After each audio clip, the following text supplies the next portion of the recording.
Emang dulu perpustakaan selalu menimbulkan gairah membaca? Enggak. Memang mahasiswa pada masa lalu 30 tahun, 40 tahun lalu semua suka buku, suka baca, suka nulis. Enggak.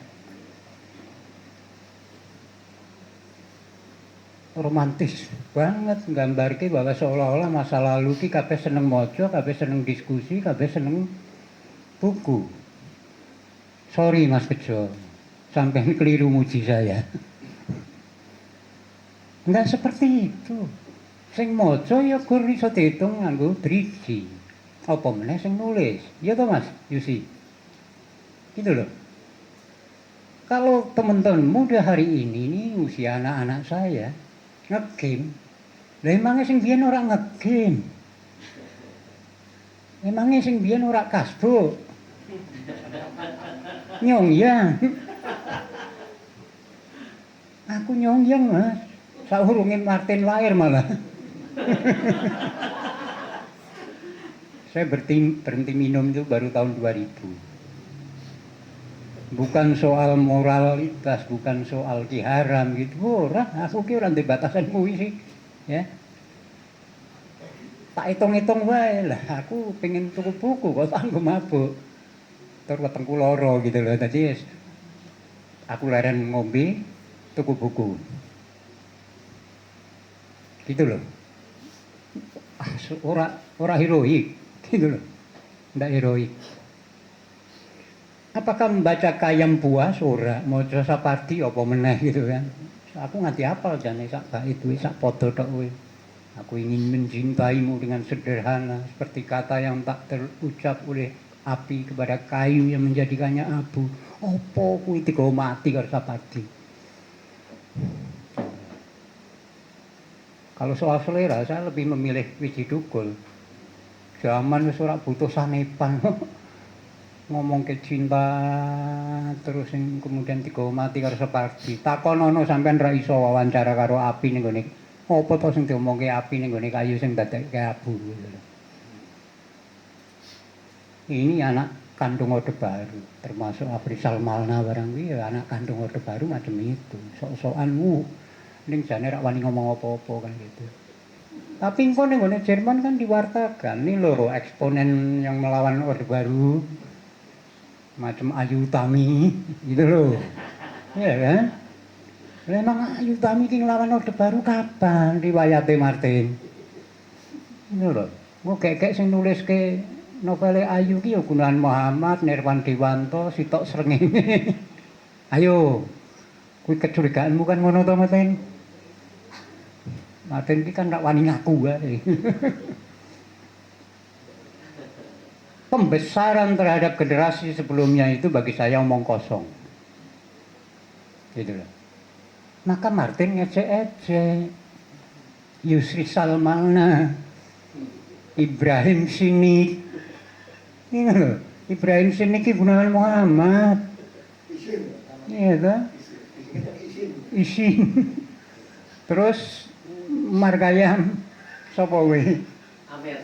Dudu Sudarmonon. Sudarmonon wis jeneng rapi-rapi yo. Itu Margayam itu. Para priyayi jalan menikung ya kan. 1000 kuning-kuning di Manhattan. Plesetan saka 1000 kunang-kunang di Manhattan. Ya kan? Ya memang untuk membaca novel Martin ini sampean butuh membaca katakanlah semacam kanonisasta di masa lalu. Ya. Dan Martin Tegel Triyanto ora dilebokke gitu lho. Kuwi kacung sastra Indonesia lho. Kok ora sampean lebokke dihargai ngono lho. Nulis begitu lama nganti dadi kanca ning gone kurator kurikulum sastra. Sastra masuk kurikulum ki lah ya kanca sak meja to karo Martin kuwi ora disebut to wit-wit. Padha Semarange lho. Sak Solo 3 kuwi.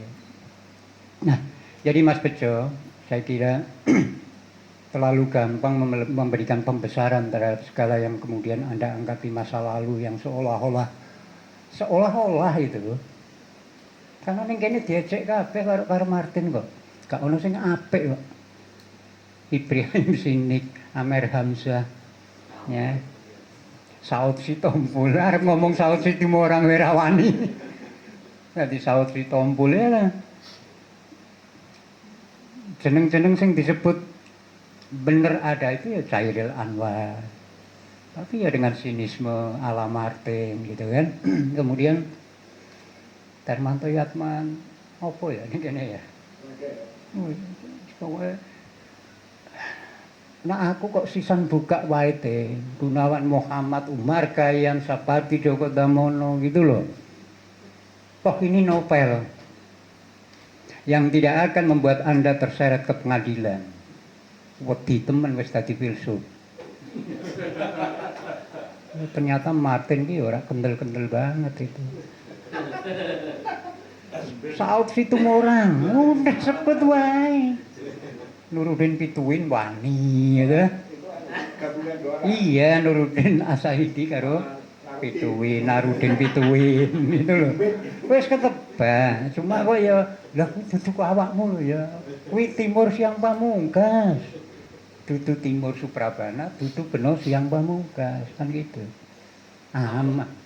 Ampo-ampo. Kanto ompo ana wong. Nah, alhamdulillah wis nyuwarga baru ketemu pangeran. Jadi Mas Bejo, ngalor ngidul saya tadi sebetulnya sedang menceritakan dalam perspektif saya pembacaan ulang saya terhadap novel Martin. Kritik saya, Martin masih kurang total untuk wes sebut wae lah. Gunawan Muhammad, Sapardi Djoko Damono segala macam gitu, Apri Salmalna gitu. Nanggung amat gitu loh. Toh ini novel. Karena sampai mengenai PR tambahan, udah teman-teman muda ini diharuskan membaca kanon untuk bisa paham ini. Ini kan sombong banget Pak Martin ini.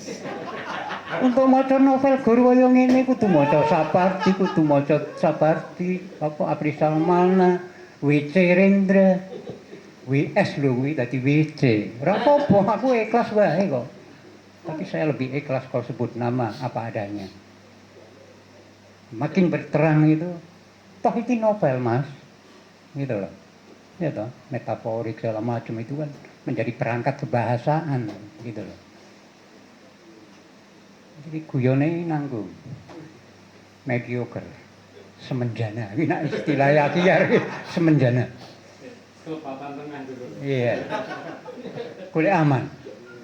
Martin ini bukan filsuf yang berani menghadapi risiko kehidupan yang nyata. Metu saka kene joto siwa, mikir. Mikir. Loh itu risiko hidup kita memang seperti itu di negeri yang seperti ini gitu loh. Nah karena dengan cara itu maka akan eksplorasinya apa yang itu akan lebih apa ya, lebih menohok gitu. Karena orang kemudian tidak wes jelas ini W.S. Rendra kok. Sitok srengenge. Umar Khayyam. Perlu edisi revisi gitu. Engko nek edisi revisi orang akan mencatat saya yang akan memperoleh poin.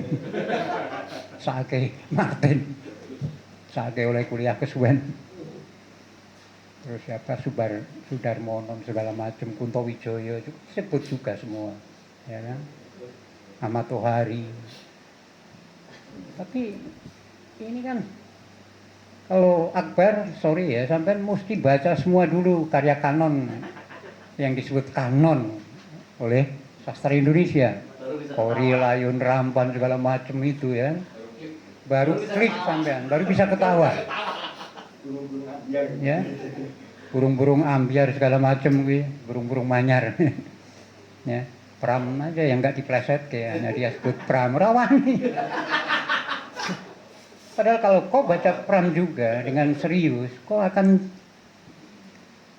lihat juga bolong-bolongnya gitu loh. Kok seolah-olah Pram ini udah kayak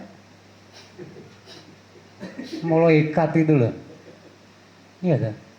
Jadi Martin ini nanggung bagi saya masih. Dan teman-teman muda ini, Mas Pujo, Bejo ya. Maaf ya, menjadi tua tidak lantas ada jaminan menjadi lebih pintar.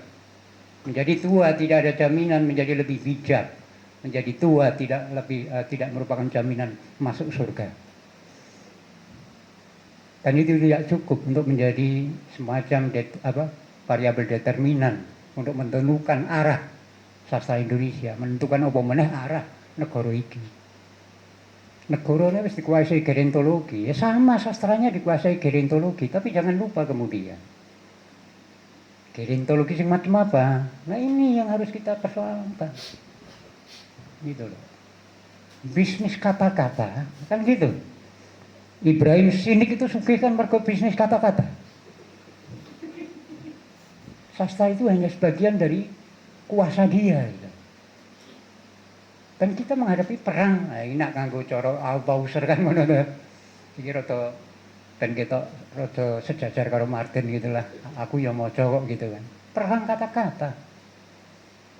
Maka bahkan sekarang di undang-undang itu ada kata rahim gitu misalnya untuk kaitannya dengan hukum kebendaan, kepemilikan. Dan maka di Pasundan akan ada kenal misalnya uang kerahiman. Di bagian lain uang taliase. Lu jelas ngusir uang kok. Uang kerahiman. Bahasa hukum itu seharusnya bahasa yang tunggal makna kan, hingga tidak memunculkan multitafsir. Pito karo iki yang memang sejak awal potensi bahasa itu dimanfaatkan secara optimal, ya. Maka kalau saya bilang tai itu tidak lantas kemudian betul-betul tai dalam pengertian itu, tapi bisa macam-macam gitu. Tapi kalau dalam bahasa undang-undang, saya ini mesti direbut Martin. Metafora itu mlebu ning undang-undang. Inilah. Jadi nanti saya membayangkan bahkan ada segmen bahasa sastra itu masuk ning undang-undang, bahasa sastra yang terbaru justru tanpa pasmo terus ngomong opo anane ngentot lu, ngehek lu kan gitu. Macam Rendra bilang para murid mengobel kelentit para gurunya misalnya kayak gitu. Yang seharusnya dipahami secara metaforik sesungguhnya enggak metaforik. Tapi yang hukum ini justru yang metaforik. Agar apa? Iso tinggal korupsi terus menerus. Lu ngono lho. Cerdas tuh aku. Althusser itu. Sampean moco. Nah jangan merendahkan anak muda hari ini. Ini padha karo ngrendahke anakku mas. Sorry aja. Emang dosanya moco? Emang dosanya nulis? Enggak. Jujur aja deh. Aku ngomong mau dosen-dosen sastra ada toko kabeh. Lho kuwi kan ilusi optik gitu. Enggak ono dosen sastra. Enggak ada. Mereka berhenti nih disertasi yang kemudian jadikan buku. Sing nak sampean waca kuwi iso tinggal separuh nak disunting. Gitu loh. Ini potret medan sosial dari sastra Indonesia. Infrastruktur sastra kita seperti itu. Jadi Martin ini mengabarkan realitas ning kok yo ngangelke cah-cah saiki. Ya, sing ra ngerti nak pram ki nulis cerpen gitu loh. Maksud saya. Ya. Dan apakah yang tua-tua baca pram juga? Enggak. Gitu. Jadi menurut saya Mas Bejo, pujian sampean terhadap saya tarik saja. Saya tidak memberi harapan untuk itu. Saya justru menaruh harapan pada anak-anak muda ini. Mereka akan menemu moda ungkap yang berbeda dari generasi sebelumnya. Itu sudah pasti. Akan muncul nanti sastra Twitter, sastra Instagram, multimedia. Sastra yang sebelumnya secara paradigmatik ya akan ditinggalkan, muncul. Bukan hanya generasi baru Martin ya kira-kira. Ini terawangan saya begitu kira-kira. Martin ki yo terawang ning kene. Ning rada aman karena novel kan gitu. Filsuf itu kan ya pemimpi juga toh. Ini ngimpi, kadang-kadang tanpa turu gitu. Ya kan. Nah kalau saya berbasis kasunyatan baik, peralatan baru. Saya nggak bisa lagi sekarang menegur anak-anak saya yang kelekaran nganggo HP seolah-olah mereka hanya nge-game. Mereka baca mas. Mereka mengonsumsi TikTok sebagai data. Gitu loh. Mereka baca YouTube. Jadi saya tidak sedang mengejek kawan-kawan muda yang kenal Martin lewat YouTube. Karena memang Martin YouTuber. Kok saya yakin dari 1, 2, 3, 4, 5, nganti 10, mas luweh ya apa-apa, 11, akan ada yang mencari buku Martin, membaca, dan mendiskusikannya. Jadi saya kok kusnudon mas, gitu loh. Kusnudon, karena anak-anak saya menempuh cara yang sama. Bapak pasti mau ngira mbak tiktokan ya. Nih lihat pak. Enggak mas, baca. Bapak itu tiktok iya, tapi ini loh pak. Nanti mbak omongin. Nah gitu. Lalu mereka ngajak ngobrol tentang konten tiktok itu. Ini bukunya udah mbak baca. Ini buku bapak itu loh pak yang bicara tentang ini. Dari tiktok mas. TikTok itu bisa pintu masuk saat ini. YouTube pintu masuk. Untuk kemudian mendalami, membaca, mencari buku Martin dan membacanya, mendiskusikannya. Akbar tadi saya kenal, ini tipe anak muda macam itu. Gitu. Sampai ajak ngomong yang kekinian oke. Tapi dia juga baca yang disebut kanon-kanon sastra itu. Saya yakin Akbar kalau membaca ini udah cukup lah, nggak perlu harus nyari W.S. Rendra segala macam. Tapi ada banyak kawan yang akan membutuhkan waktu dulu sebelum sampai ke sini. Hingga kemudian iso ngekek-ngekek gitu, los ngekek gitu. Martin Mangasu, nah itu loh. Dan terhibur. Ya. Terhibur. Baca Martin selalu terhibur. Cuma tingkat keterhiburan saya memang beda dari, lebih intensif, lebih apa ya mas, Yusi lebih los aku nih gini. Kiat sukses, karena bahkan ketika saya adakan diskusi di kedai kopi ABG dulu, ada kawan muda yang saya minta untuk membacakan petilannya, dan saya perhatikan Martin ngekek kakek aneh loh kan guyung ngekek ini. Ternyata Martin ya baru nyadari mungkin bahwa jebule aku bisa nulis lucu ya gitu kan. Lu nak penulisnya DWW so ngekek bagi saya ini terlalu kalem kayak wonge gitu kan, sok sopan santun aslinya nggak boleh ya petor pikirannya kotor cuma nanggung kotornya mas. Indonesia ini harus muncul pemikir-pemikir yang berani menerabas berbagai pagar itu. Nah awal itu malu-malu terus macam ini ya, kita akan sulit keluar dari krisis kita ini. Aku ki wis urip ket ya umur ya, ini karena umur aja. Saya udah urip ke zaman Soeharto kaya ngopo gitu loh. Nah, sekarang ini terjadi hal yang kontradiktif, ironi bahkan gitu ya, ironi gitu. Zaman Soeharto, sampai ini saya turunin kampus. 24 jam, polisi tentara ra iso mlebu, ra wani mlebu, apa neh nganggo seragam. Saiki kampus jam malam. Mas Yusi pernah nengok kampusnya enggak? Iya. Kampus UNES ini tutup pukul 10 ya. Undip pukul 10 kayak gitu. Jam malam itu bagi saya. Karena kemudian mahasiswa harus mencari tempat untuk diskusi di luar kampus, ya kan? Kelompok teater di UNES atau di Undip harus mencari tempat lain di luar kampus untuk pentas, latihan bahkan. Itu ongkos loh mas. Ini kedai kopi ku orang bayar mangsamu, bayar. Gitu loh. Dan bayar oke-oke kok kampusnya sepi, kayak kuburan. Maka kalau saya diundang di kampus, saya mau. Saya jadi moderator, pembicara, aku rak gelem dirampungi jam 10. Aku moderator ya, rampungi jam 12, jam 1. Itu yang saya lakukan di Undip maupun di UNES. Ora diundang meneh, ora padaen.